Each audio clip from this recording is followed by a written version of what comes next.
Welcome to Comic Power. I am your host, Comic Killer 72. This segment today is called Wicked Wednesday. If you didn't know, Wednesday is the new release for new comics that come out every week. These are my recommendations for the best books to pick up on Wednesday. I will also name one book to be the speculation pick of the week.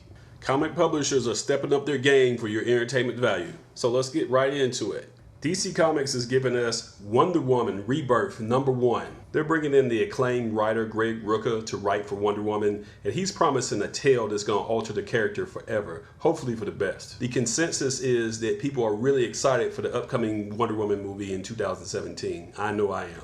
Next up is The Flash Rebirth #1. The Flash finds himself at the center of a DC universe at a crossroads. DC is advising that you read DC Universe Rebirth #1 before you read The Flash, so the events in it will make sense. Listed here is the variant. I think it looks pretty good. Don't overpay for it if you try to get one of these. Pre-sale, they're going for about $10 plus the shipping on eBay. Next up is The Sheriff of Babylon, #7 of a 12-part miniseries. This is the story of a soldier and his exploits right after the fall of Baghdad in 2003. It's extremely critically acclaimed, and issue #1 is selling for about $10 on eBay plus the shipping. The print run on this is ridiculously low. This is not a superhero book, but a reality book. It makes you feel like you're right there in Iraq as these things are happening, and they sure ain't pretty.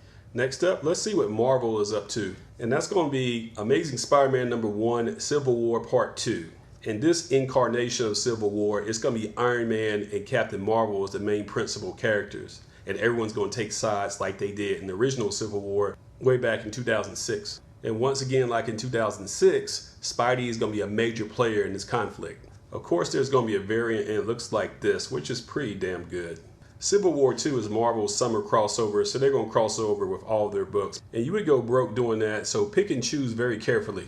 Next up is Darth Vader #21. What's so special about this is the first time I've ever seen a Darth Vader cover in which he did not appear on the cover.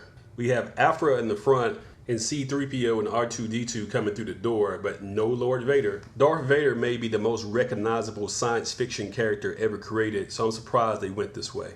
Next up is Deadpool and the Mercs for Money #5 of a 5-part miniseries. This miniseries was intended to use Deadpool's popularity to increase the popularity of some D-list characters such as Solo, Slapstick, and Terra, and Stingray, and Madcap. I don't believe the miniseries was successful in making them more popular, but it was a great read. Next up is Moon Knight #2, which is going to a second printing. This reboot of this classic character has been well received. If you're not familiar with Moon Knight, just think Batman, but even crazier.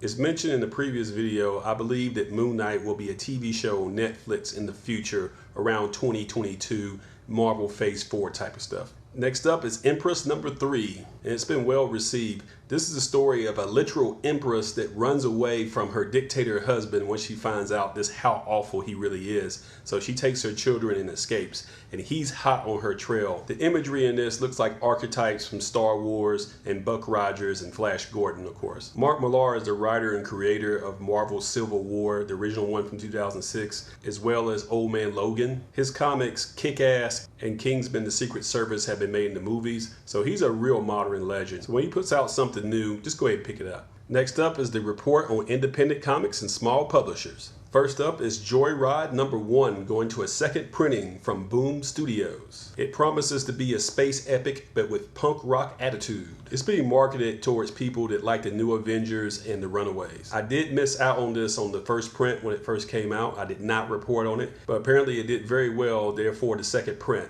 So I would go ahead and pick it up and see what all the fuss is about. It's a 4-issue miniseries, so there's no long-term commitment. It sounds like I'm selling insurance, doesn't it? Next up, also from Boom Studios, is Lumberjanes and Gotham Academy #1.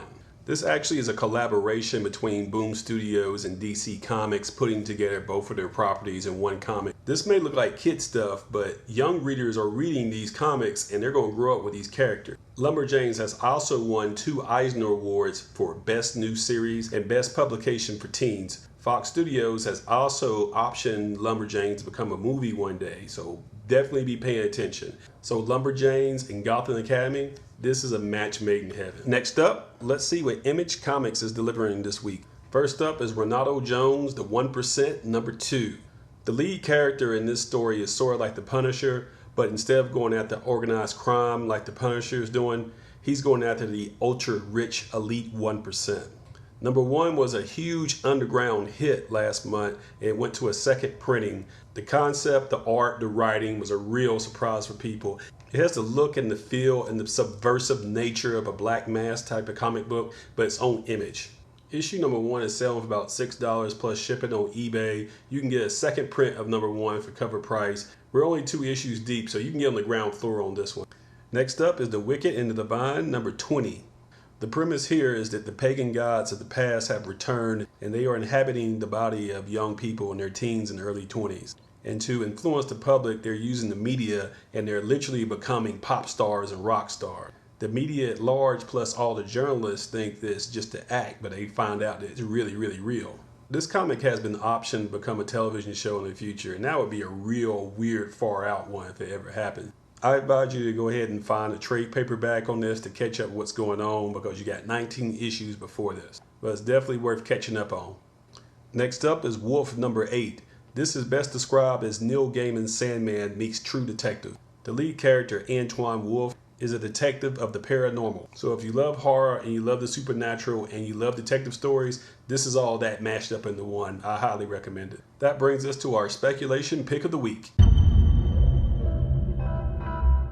And that's going to be The Fix number 3. Imagine a buddy cop movie that's a dark comedy directed by Quentin Tarantino during his Pulp Fiction days. And by the way, the cops are crooked cops. When I read issue 1, I don't think I've laughed as hard reading a comic book in over 20 years. The Fix was an instant critical and commercial success. Issue 1 not only went to a second printing, it went to a third printing, which is also coming out this week, which looks like this. In addition, issue number 2 is going to a second printing.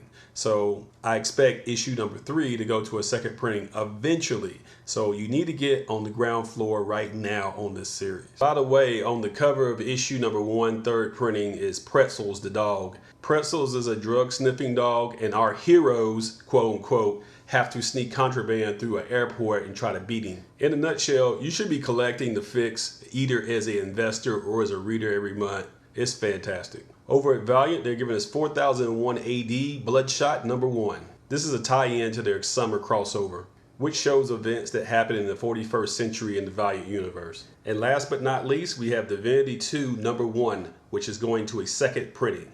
When Divinity 1 dropped the spring of last year, I named it the top comic book of 2015. This is the follow-up to that critically acclaimed series. If you want to know more about this series, go watch my previous video called The Top 10 Comic Books of 2015. This is beyond comic books. This is straight up top tier science fiction. That's about it for today. Thank you for watching Wicked Wednesday, where I review all the new comic books for a new comic day. Be sure to follow my blog at comicpower.net. On social media, follow me at facebook.com/comicpower.net and comicpower-universe.tumblr.com. And don't forget twitter.com/comicpowersub. I also sell comics on eBay at this link. This is Comic Killer 72 for Comic Power saying bye-bye.